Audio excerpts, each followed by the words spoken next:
So I'm going to briefly talk about Standard 1 of the new aged care standards, which is consumer dignity and choice. We just refer to residents rather than consumers, and we're implementing at Ananda this year a new resident-focused care model.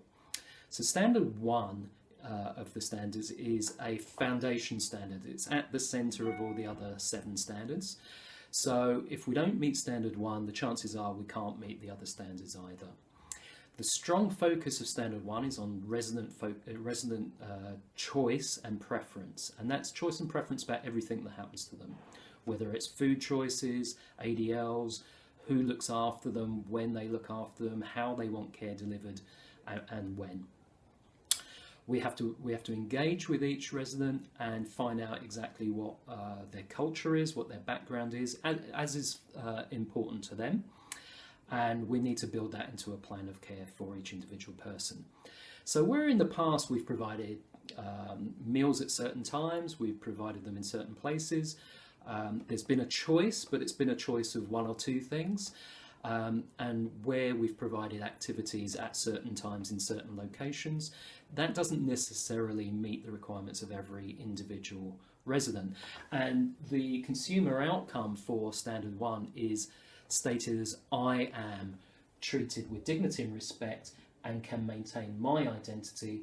I can make informed choices about my care and services and live the life I choose. So every consumer, every resident must be able to say that for us to pass this standard. So it's very different to the current standards. We have to work with each and every individual resident, and we have to know what's important to them.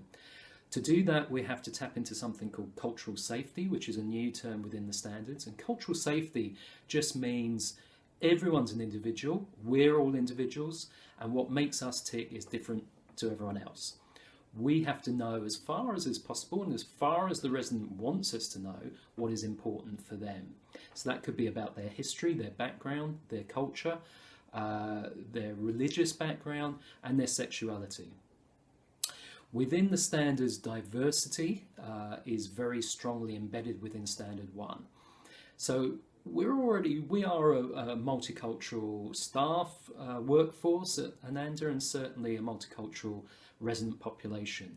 But we have to work harder about not just providing cultural days throughout the year, which we do very well, but what is important to the culture of each individual resident? What can we provide more for each resident to meet their cultural, spiritual or sexual background and history?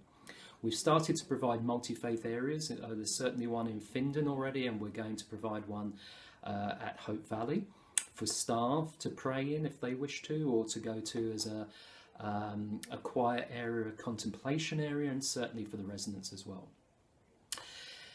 Within Standard 1, Ananda must demonstrate that it does not discriminate, and of course there are legal requirements not to discriminate, and that includes by gender, by age, by cultural background, spirituality or religion, and also sexuality. So you will see we've put expressions of interest out for a new diversity action group within Ananda, and we're really looking forward to people coming to tell us how we're doing in terms of culture and sexuality within Ananda, and how we meet the needs of both staff and residents in that respect, to become a culturally friendly organisation. The other thing, I guess, in Standard 1 that is new is something called dignity of risk. And this accepts that everyone takes risks in life. Risks are a natural part of life, and we all take risks. If you drive to work, cycle to work, you're taking a risk. If you play sports or you do anything, you're taking some sort of risk. And that should be the case with the aged care population as well, within certain limits, obviously. But previously, I guess we've erred too far on the safety aspects of care, and perhaps have constrained some things that residents would like to do, which would make them happy and increase their quality of life, for fear of things like falls. So in terms of dignity of risk, we need to take each activity or situation on a case-by-case basis and work with the resident to meet that need where we can. But certainly already we've opened up the doors particularly at Hope Valley, we've opened up the doors at both memory support units to allow freedom of movement for our residents, and that's working really well.